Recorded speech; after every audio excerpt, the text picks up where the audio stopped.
हैदराबाद का गुमशुदा खजाना, निजाम की दौलत और एक रहस्य जो आज तक सुलझा नहीं। एक अनसुनी रियल स्टोरी। भारत, एक ऐसा देश जिसकी धरती पर इतिहास हर मोड़ पर सांस लेता है। लेकिन इस इतिहास में कुछ कहानियां ऐसी हैं जो सिर्फ किताबों तक सीमित नहीं रही, बल्कि रहस्य बन गई। आज हम बात करेंगे एक ऐसे खजाने की जिसकी कीमत आज के हिसाब से 3 लाख करोड़ रुपए से भी ज्यादा आंकी जाती है।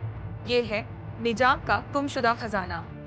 1940 के दशक में हैदराबाद एक समृद्ध रियासत थी। यहाँ का शासक था मीर उस्मान अली खान, सातवां निजाम।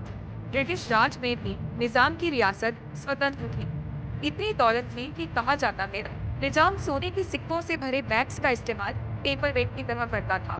मेरे पास इतना सोना है कि अगर मैं चाहूँ तो ब्रिटिश सरकार का कर्ज चुका दूं। 1947 में भारत आजाद हुआ, लेकिन हैदराबाद अभी भी भारत का हिस्सा नहीं बना था। निजाम भारत में विलय के खिलाफ था। इसी दौरान निजाम ने एक बेहद गुप्त काम किया। उसने लंदन के नेटवेस्ट बैंक में एक ट्रांसफर किया, करीब 10 लाख पाउंड्स का। इस राशि को ट्रांसफर किया गया नवाब मोहम्मद सालार जंग के नाम से। बैंक ट्रांसफर कर दिया गया, लेकिन कागजों में एक अजीब बात थी। पैसा जमा किया गया एक अकाउंट में जिसका कंट्रोल न भारत सरकार के पास था, न निजाम के वारिसों के पास। भारत सरकार ने हैदराबाद में ऑपरेशन पोलो लॉन्च किया, एक सैन्य कार्रवाई जिससे निजाम की रियासत भारत में विलीन हो गई। निजाम को उनकी दौलत का कुछ हिस्सा रखने दिया गया, लेकिन उस बैंक अकाउंट में रखा पैसा वो गायब हो गया। ये पैसा अब एक लीगल बैटल का हिस्सा बन गया। भारत सरकार और निजाम की वारिस दोनों दावा करने लगे कि पैसा उनका है। ये मामला 70 सालों तक इंग्लैंड की अदालतों में चलता रहा। कोई भी यह साबित नहीं कर सका कि पैसा किसका है। नेटवेस्ट बैंक ने तो पैसा फ्रीज कर दिया। This case is one of the most unique diplomatic and financial mysteries of the Commonwealth. 2019 में ब्रिटिश हाई कोर्ट ने फैसला सुनाया कि यह खजाना भारत सरकार और निजाम के दो पोतों का है। फैसला आते ही सब चौंक गए, क्योंकि तीसरा वारिस जो असली ट्रांसफर करता था उसे कुछ नहीं मिला।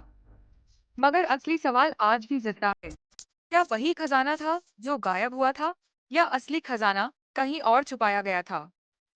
कहा जाता है कि निजाम ने अपने महल में अंडरग्राउंड तिजोरियां बनवाई थी, इतनी गहराई में कि आज भी कई ताले नहीं खुले।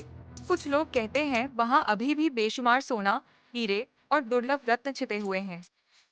कुछ इतिहासकारों का मानना है कि निजाम के खजाने पर एक शाप है।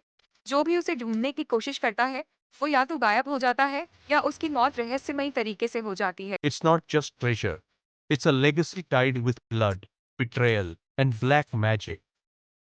आज भी निजाम के पैलेस में एक कमरा है जिसे किसी ने सालों से नहीं खोला।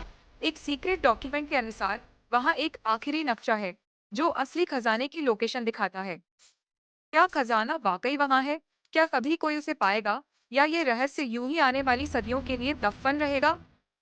यह कहानी सिर्फ दौलत की नहीं है। ये कहानी है सत्ता, राजनीति, जादू टोना और राजों की।